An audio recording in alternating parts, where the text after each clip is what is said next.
dari Jakarta. Assalamualaikum warahmatullahi wabarakatuh, Buya. Semoga Buya dan keluarga serta para santri sehat selalu dalam lindungan Allah Subhanahu wa taala. Amin ya rabbal alamin. Saya hamba dari Jakarta mau bertanya, Buya, apa hukum steril kucing atau hewan-hewan lainnya dengan tujuan agar tidak melahirkan betina dan untuk memutus keturunan? Terima kasih, Buya. Kalau ngebiri lah mungkin steril ya.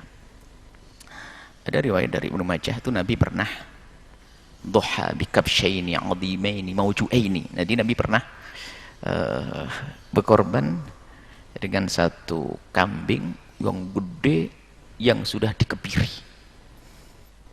Sementara tidak ada keterangan larangan kebiri dan juga yang lainnya.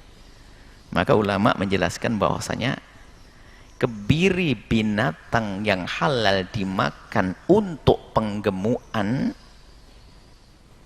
maka itu diperkenankan.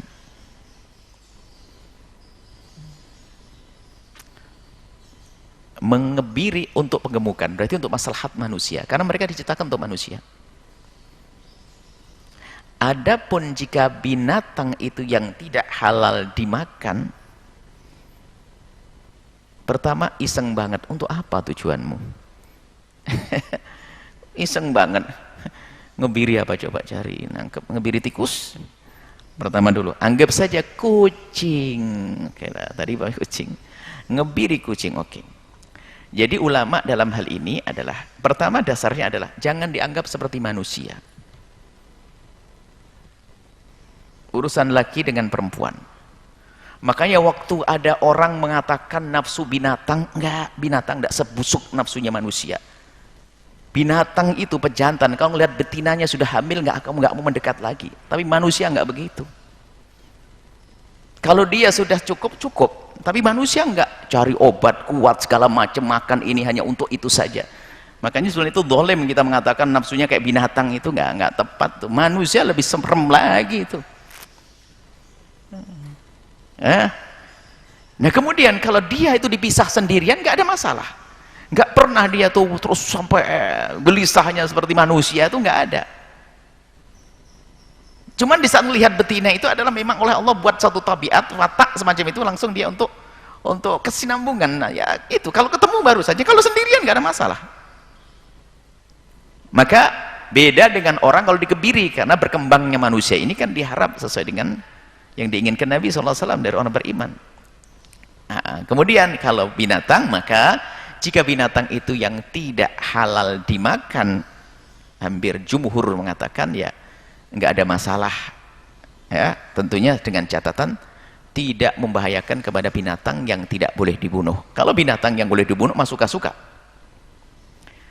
Kemudian di dalam madhab kita Imam Syafi'i itu ada catatan, kalau mengatakan dalam madhab kitab Syafi'i dikatakan tidak diperkenankan, dikatakan haram kepada binatang. Kalau binatang yang halal dimakan jelas sepakat. Kalau binatang yang haram dimakan, itu adalah haram mengebiri kecuali ada tujuan yang jelas. Misalnya kucing tersebut mengganggu,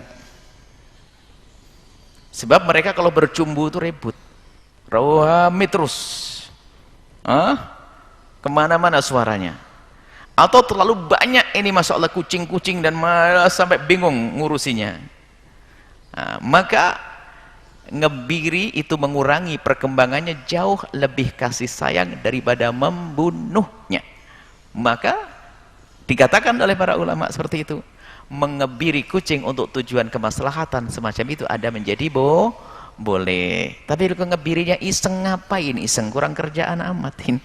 Masuk kalau menurut madhab Syafi'i adalah haram kalau iseng. Tapi kalau ada tujuan demi kemaslahatan, misalnya biar tidak ganggu dan sebagainya, maka itu diperkenankan. Tapi menurut madhab yang lain, karena binatang nggak ada masalah. Ngebiri itu adalah seperti misalnya memberi tanda ngebiri itu adalah seperti menyakitinya, menyakiti sesaat untuk. Dan bagi binatang jika digebiri itu sisi lain dia semakin sehat. Jadi jangan dianggap binatang itu seperti manusia, urus kebutuhan seksnya itu enggak. Bahkan kerinduan kepada anak pun ya sementara di saat kecil, setelah itu lepas, lupa, saya enggak tahu anaknya. Itu hanya fitrah. fitrah di masa baru-baru netes, baru-baru melahirkan dan seterusnya. Jadi sangat beda dengan manusia. Jadi intinya adalah menurut jumhur adalah boleh yang itu, baik binatang yang halal dimakan tidak dimakan, itu diperkenankan. Hanya mazhab Imam Syafi'i ada sedikit aturannya, harus ada hajat yang jelas. Kalaupun tidak, Anda ikut mazhab lain. Dan ini bukan dianggap sebuah kezaliman, asalkan caranya benar. Justru di balik ini, justru kucing atau binatang itu semakin sehat dalam hal ini. Hanya tidak bisa berkembang lagi. Ini saja, wallahu a'lam bissawab.